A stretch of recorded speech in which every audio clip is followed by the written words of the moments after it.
दोस्तों, पैगंबर मोहम्मद का आखिरी संदेश और उपदेश इस्लामिक इतिहास में एक महत्वपूर्ण घटना है। इसे हज़रत उल विदा या विदाई उपदेश के नाम से भी जाना जाता है। यह उपदेश पैगंबर ने अपनी ज़िंदगी के आखिरी हज के दौरान 9 ज़िल-हिज्जा 10 हिजरी और 632 ईस्वी को अराफात के मैदान में दिया था। यह संदेश इस्लाम की शिक्षाओं और नैतिकता का एक संपूर्ण संदेश था जो कि लोगों को उन्हें दिया।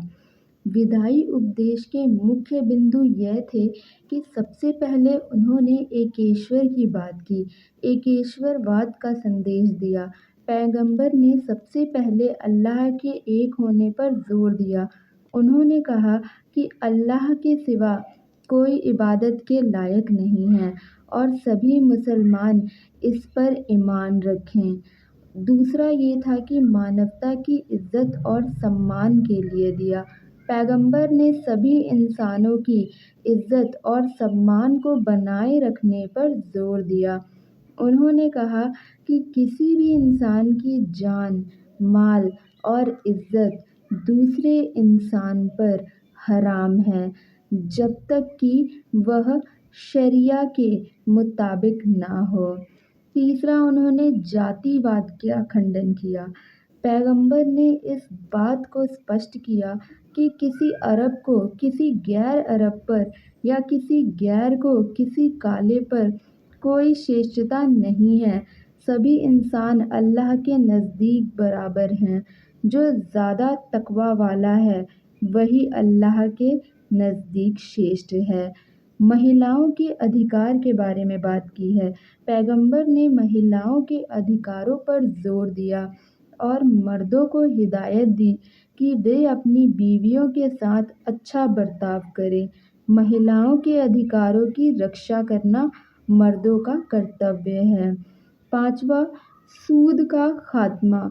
पैगंबर ने सभी सूद को ख़त्म करने का ऐलान किया।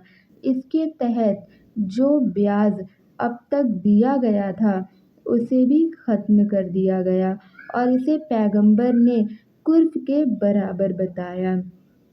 छठवां था धर्म की पूर्णता।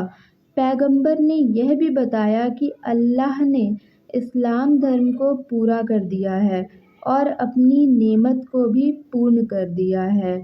और सातवां ये था कि पैगंबर ने कहा कि उन्होंने 2 चीज़ें छोड़ी हैं, अगर उन्हें मजबूती से पकड़ा जाए तो कभी गुमराह नहीं होंगे। एक कुरान और दूसरी सुन्नत। एकता और भाईचारे का संदेश दिया उन्होंने आखिरी। पैगंबर ने मुसलमानों को एक दूसरे से जुड़ने और एकता में रहने पर जोर दिया। उन्होंने कहा कि मुसलमान एक दूसरे के भाई हैं और उन्हें आपस में प्यार और मोहब्बत